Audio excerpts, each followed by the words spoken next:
Okay, so today we'll be talking about Chapter 1, Section 3, and the title of it is West African Societies Around 1492, because of course we're investigating the groups of people that are involved in this large-scale migration of Europeans to North America. And we need to learn about the key players. Yesterday we focused on the native peoples that the Europeans are encountering.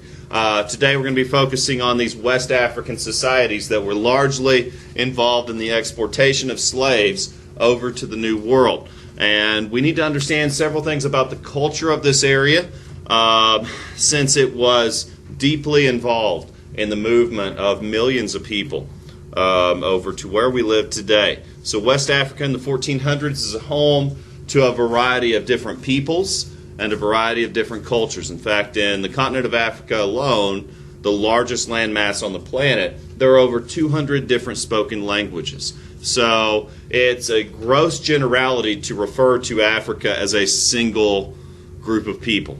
It's not. It's a very diverse place.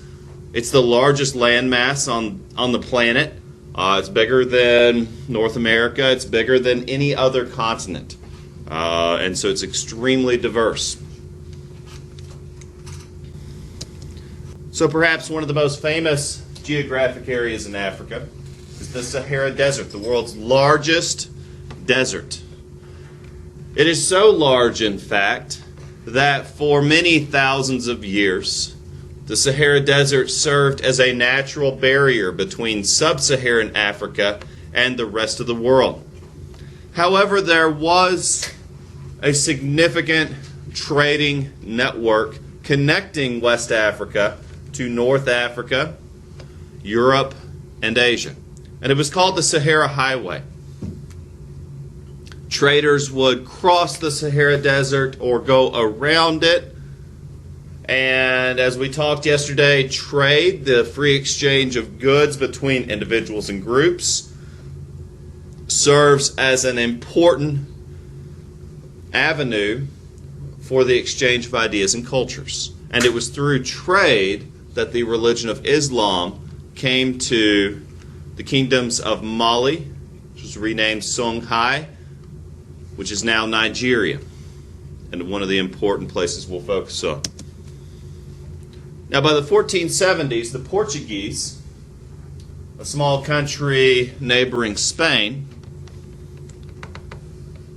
developed a coastal outpost near the Akan gold fields. And this coastal outpost was built for the purpose of resource extraction. The west coast of Africa had a wealth of natural resources the Portuguese hoped to utilize, exploit, and then sell. And this direct trade between Portugal, a European seafaring nation, and the West African coast brought relations with Europe much closer to West Africa. In fact, the Portuguese began trade with Europe in West African slaves through the Portuguese. Now, this wasn't the beginning of the slave trade. In fact, overland caravans had been trading in slaves for many years before. But it was this direct connection between the slave trade and European nations that would eventually lead to their arrival in the New World. Now, the first slaves were tasked with working on plantations in the colonies in the New World, but plantations all over. Wherever there was suitable climate for a large farming operation requiring a massive labor force, slaves would be imported into those areas.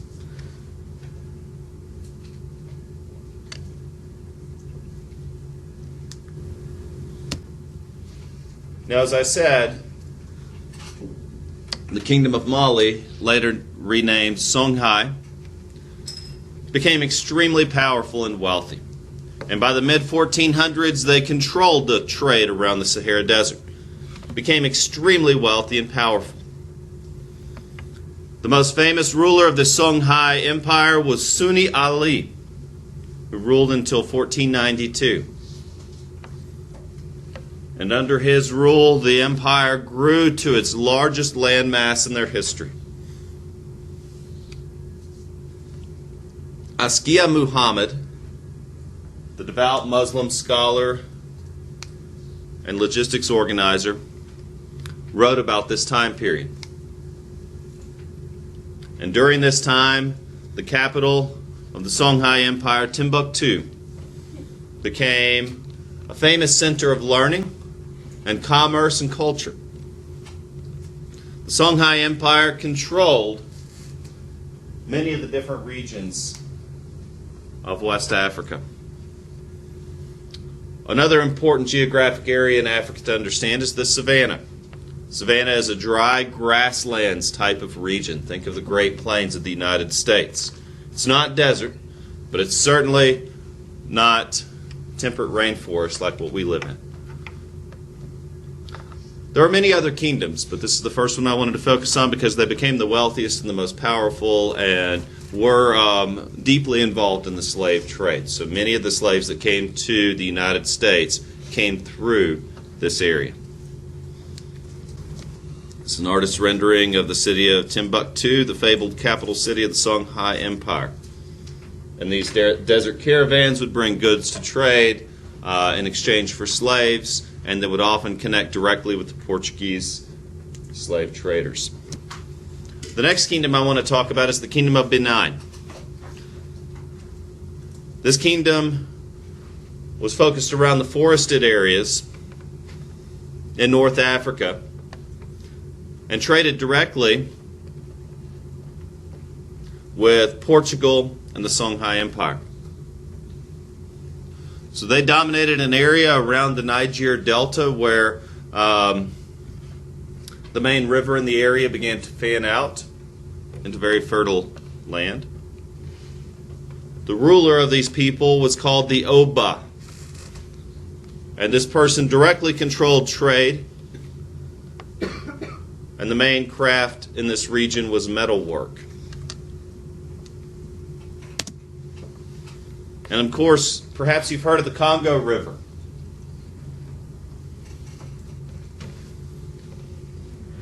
In Zaire, it is spelled with a K, K-O-N-G-O, the Congo. Named for the most famous river in the area. The ruler of this region is called the Mani Congo. Oversaw an empire of over 4 million people.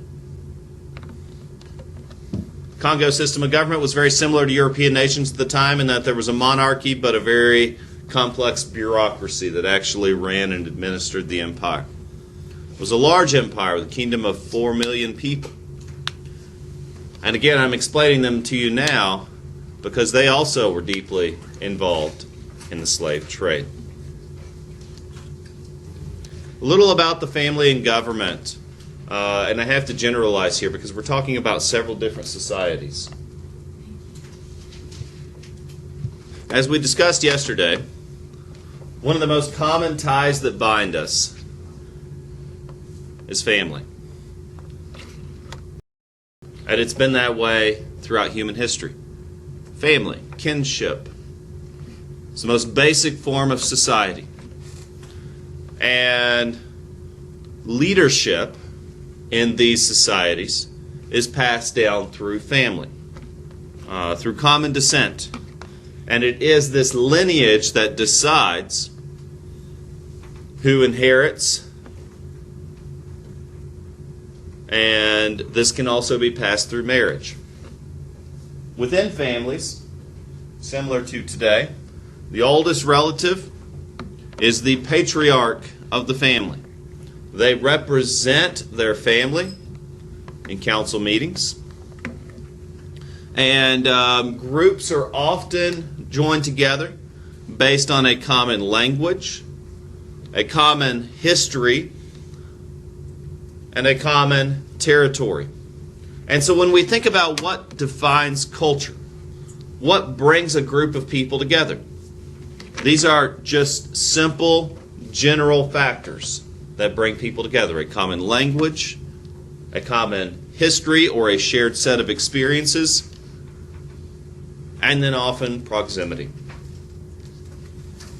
And these territories would usually have one chief.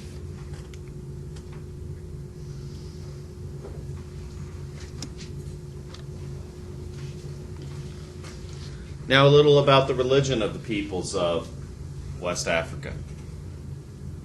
Similar to the Native Americans, the peoples of West Africa had an animistic type of faith,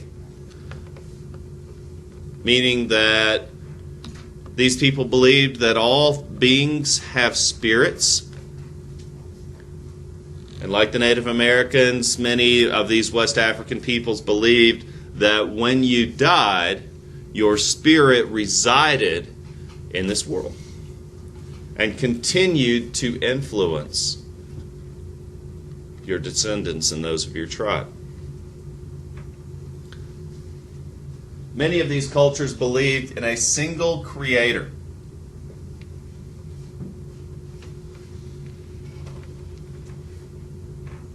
The kingdom of Aksum even was a Christian nation. Many of these peoples in West Africa had converted to Islam. But even before that, many of these peoples were monotheistic. But they still retained this idea of spirits. Spirits of the deceased who would continue to reside in these areas and influence the living.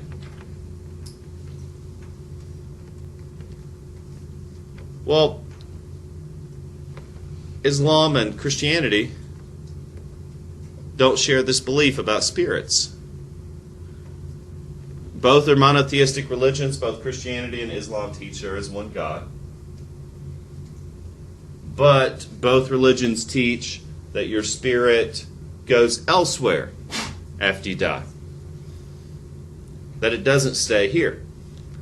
And so that belief in spirits, which was so prevalent in these West African societies, was a source of conflict when Islam and Christianity were introduced to these regions. And so here we have elders in Mali carrying out a religious ritual. If you look closely in the background, you can see these glyphs here. And this is actually modern day. This is an actual photograph. Now, a little about the livelihood of peoples living in West Africa. Most peoples here survive by farming or herding domesticated animals. There were still cultures that survived by hunting and gathering. The Maasai are perhaps the most famous. They are a hunter, warrior, nomadic peoples living deep in the heart of Africa. West Africa had a great deal of contact with Europe, and as such, Europe had established many mining colonies. But many of these West African societies had mines of their own and were heavily engaged in trade with others, not only Europe, but also the overland trade through the Sahara route. In some cases, land was owned by either families or a village. Individual ownership of land was not taboo.